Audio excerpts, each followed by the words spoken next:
Well, folks, I'm back here with you once again. Got a little project going on here. This is the motor that I bought about 3 years ago. And got a pretty good deal. I bought it down in Knoxville. It's a 1980 15 horsepower Everroad. Runs like a brand new engine, I swear it does. But I've got this little 20 horsepower in here. It's a 68 Johnson.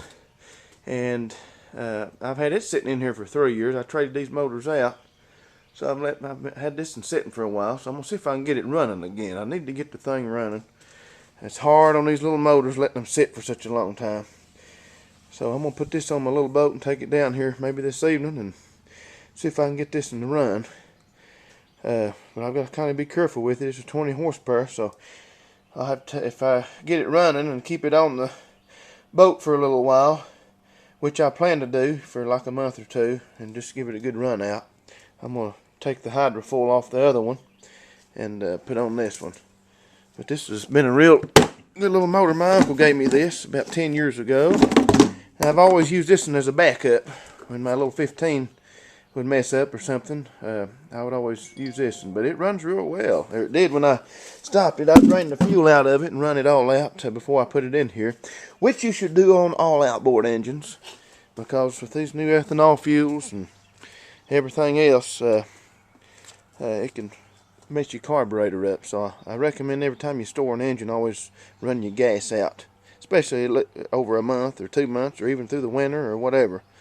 But we're gonna see what happens. I'm gonna change them in and out, change them around here and see if I can get that other one running, and maybe try to get back to do some fishing. Boys, that's just what it's all about.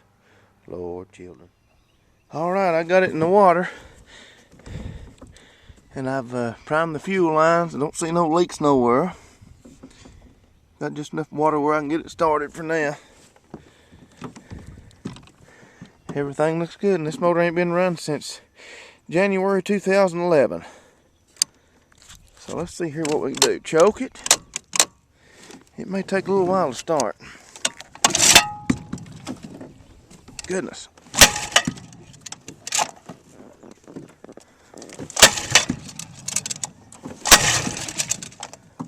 Tried to fire.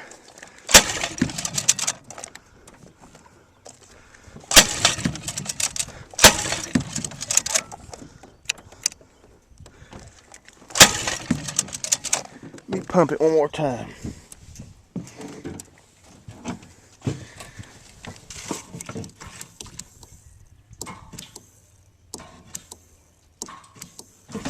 I think we got plenty of fuel going to it. I'm seeing some fuel discharge come out or something back here. But I don't see nothing. That's probably just the grease from the lower unit. It needs to be resealed anyway. I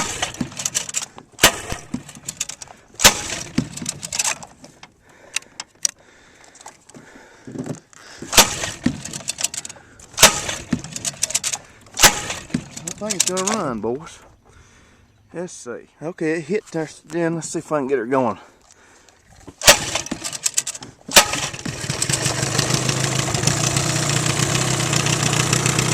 Getting no water discharge. There we go. Took it a while.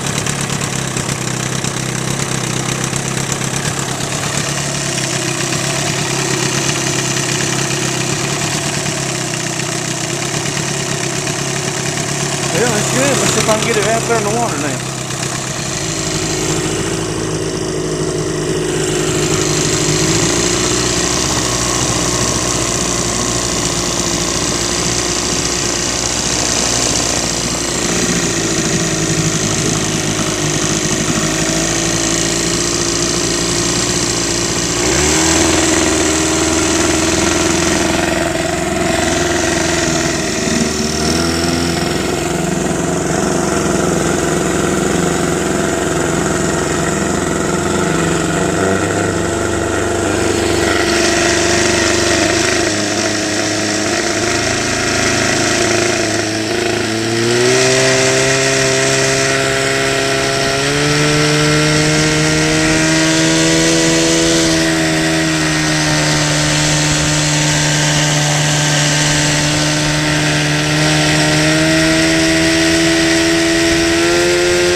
turn.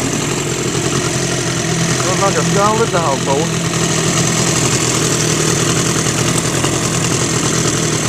You honey.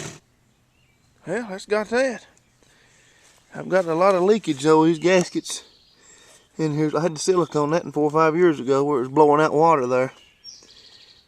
This poor old motor's got some bad gaskets in it,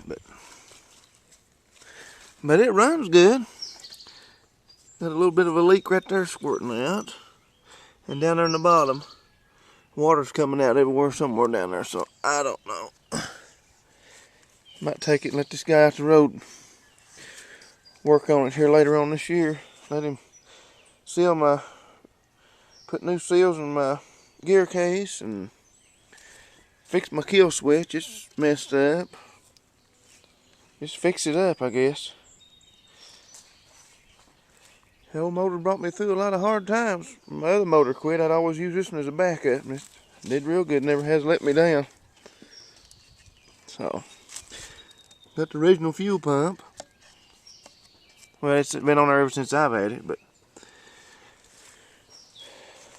that's about it, boys. I'm gonna go up there and put that little hydrofoil on this and run it for maybe about a month. So, that's about all.